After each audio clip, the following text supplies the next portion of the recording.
Film में ये दिखाया गया धुरंधर में कि जो नकली नोट थे वो पाकिस्तान से हिंदुस्तान आते थे और उसमें भी अतीक का हाथ था। इस पे मैं आपसे 2-3 मिनट चाहूंगा। जी सर। इस पे चूंकि मैंने थोड़ा काम किया है।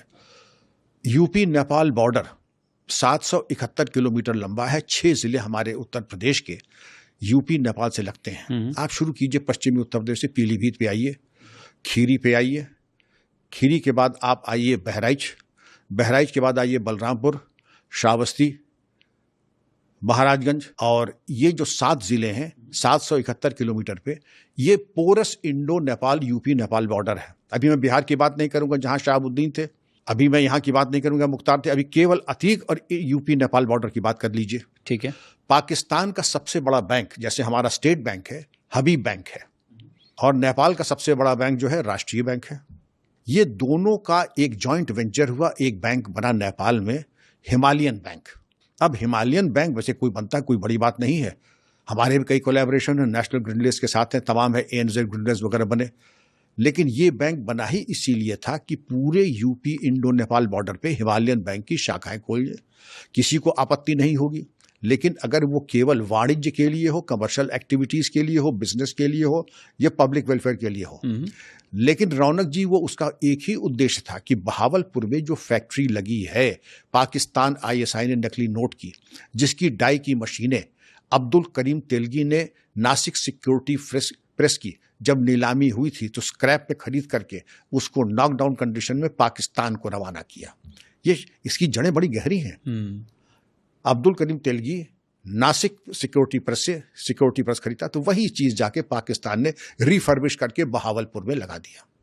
उसके बाद जो स्टेशनरी और प्रिंटिंग जर्मनी से होती थी, आईएसआई ने अपनी सिस्टर एजेंसीज की मदद के साथ जर्मनी से नकली नोट का रॉ मटेरियल मंगाया, नकली नोट छपने लगे, और वो नेपाल पाकिस्तान इंटरनेशनल एयरलाइंस के जहाज़ों के साथ वो नेपाल पहुंचने लगे। और हिमालयन बैंक की जितनी ब्रांचेस थी, एक के चार, एक असली 4 नकली, एक असली 4 नकली, उनका एक्सचेंज होता था। इंडियन साइड में ऐसा नहीं कि अपने सिक्के खोटे तो गैरों की बनाती है।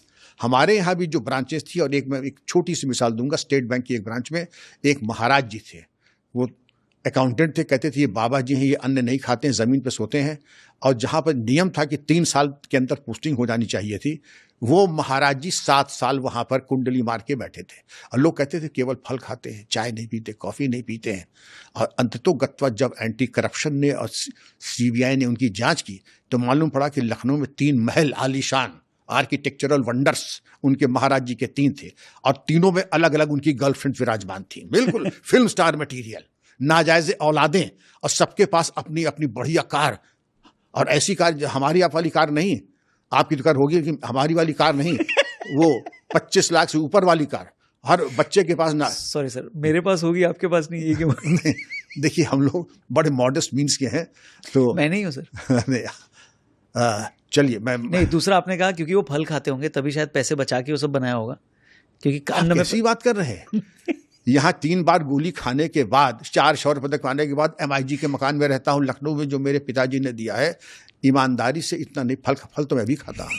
फल खा करके आपका ये होगा, एक MIG का मकान 3 बेडरूम बना ले तो आपकी कुछ किस्मती होगी। तो टोटल संपत्ति कितनी आई महाराज जी की? महाराज जी की टोटल संपत्ति उस जमाने में बताया जाता था, आज आई थी करीब 38 या 40 करोड़ की। अच्छा, उस जमाने 40 करोड़ की जो आकी गई थी।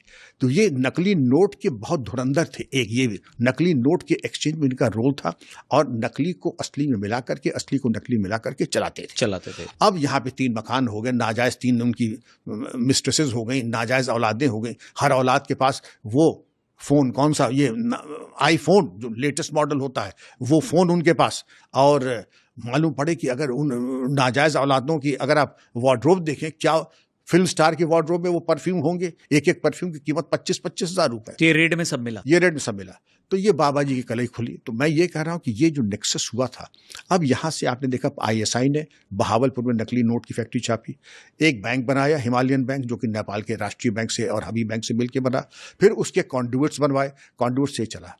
लेकिन जब हमारी अर्थव्यवस्था को, क्योंकि पाकिस्तान समझ गया था कि हमें सीधी लड़ाई में हरा नहीं सकता है, लेकिन ये बताते थे कि लगभग 7-8 लाख करोड़ रुपए नकली उसने हमारी इकोनॉमी में झोंक दिए थे। अब जब नोटबंदी हुई तो आपने सुना होगा 2 लोगों ने आत्महत्या कर ली पाकिस्तान में, जिनके मालूम पड़ा कि न धोबी का कुत्ता, न घर का, न घाट का। जब नकली नोट खत्म हो गए, डिमोनेटाइज हो गए 2000 वाले नोट, उसमें इनको लगा कि अब उनकी सारी धन संपदा वैभव खत्म हो गया, तो उन्होंने फिर खुदकुशी कर ली। खैर, जैसे बोया पेड़ बबूल का तो आम कहाँ से हो। इसके बाद आप देखते हैं कि नकली नोट के कारोबार में इनका बराबर का हाथ था, इसमें कोई शक की बात नहीं। अतीक का जी, इनका इसमें कोई शक की बात नहीं है। तो ये जो सारी चीजें हो रही थी, आप कह रहे हैं कि बहावलपुर पाकिस्तान से नेपाल, और नेपाल में हिमालयन बैंक, और वो जहां से हमारे जो ये 7 जिले जो उत्तर प्रदेश के थे, वहां पर वो ब्रांचेस थे, और वो दोनों तरफ होते थे, मतलब उस नहीं, नेपाल साइड में, क्योंकि इंडिया में ऑपरेट करने का उनका कोई, लेकिन बिल्कुल बॉर्डर पे। अगर आप देखें, जहां पर आज से 40 साल पहले एक भी मुस्लिम परिवार नहीं था, पूरे इन 7 जिलों के बॉर्डर पे मदरसे, मस्जिदें, वो दरअसल थे उनके सेफ हाउसेज या स्टॉप ओवर, जिससे कि नाजायज कंसाइनमेंट्स अगर आते हैं तो वहां पर आकर के इनको वहां पर रोका जाए और इसके बाद इनको बताया जाए गंतव्य कहाँ है, और उनको कायदे से उनको गाइड करके चुपचाप पहुंचा दिया जाए। तो वो स्टोरेज फैसिलिटी एक तरीके से वो स्टोरेज गोडाउन्स थे। और आप ये देखें कि मैं तो वहाँ पे कई बार रहा हूँ, बहराइच, रुपैडिहा, सुनौली, ये सब मेरा देखा हुआ चप्पा, जहाँ पर एक भी मस्जिद और मदरसा नहीं था, आज वहाँ सैकड़ों की तादाद में बॉर्डर के ऊपर। तो ये नेचुरल है, आईबी ने भी इसको भी पिन पॉइंट किया, और सब कुछ पिन पॉइंट करने के बाद लेकिन जो रिजल्ट सामने आया वो बहुत ही खराब, किसी ने कोई एक्शन लिया ही नहीं। अतीक का इसमें क्या रोल था? अतीक तो बस फैसिलिटेटर, अतीक तो स्लीपर सेल का उस्ताद खलीफा समझ लीजिए।